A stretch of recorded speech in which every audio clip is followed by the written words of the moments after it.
असतात काही क्षण जे जगण्यासाठी संजीवनी ठरतात. म्हणूनच हे विलोभनीय क्षण केवळ तुमच्यासाठी आहेत. उच्च शिक्षण घेऊन सिव्हिल इंजिनियर झालेल्या लातूर येथील स्वप्नांजली विकास कुलकर्णी यांनी कोट्यावधीच्या बंगल्यात ग्रामीण संस्कृती जपणारं गावखेड्यातलं किचन तर तयार केलंच, शिवाय आजही त्या शेणानं सारवलेल्या या स्वयंपाकघरात चुलीवर स्वयंपाक करतात. शेणानं सारवलेल्या या स्वयंपाकघरात चूल, पाटा, वरवंटा, धान्याची कणगी, उतरंड, दुधाना, पितळाच्या भांड्यांसह गावाकडच्या स्वयंपाकघरात असलेली प्रत्येक गोष्ट पाहायला मिळते. हे विशेष. कोट्यावधीच्या या आधुनिक घरात दरवळणारा शेणा मातीचा सुगंध, चुलीवरचे चविष्ट जेवण, वाढत्या शहरीकरणाच्या मनात वसणाऱ्या गावखेड्याच्या संस्कृतीचा वसा उमटवून जाते. शिवाय स्वप्नांजली कुलकर्णी यांच्या या आगळ्या वेगळ्या प्रयत्नानं गावाकडची संस्कृती आजही जिवंत असल्याची जाणीव नक्कीच होते.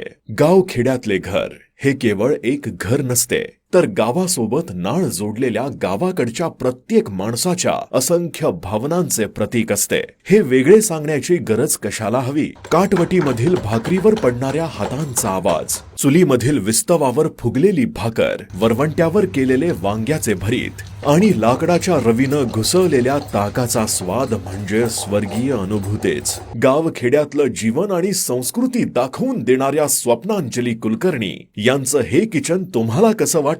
कमेंट मध्ये नक्की लिहा.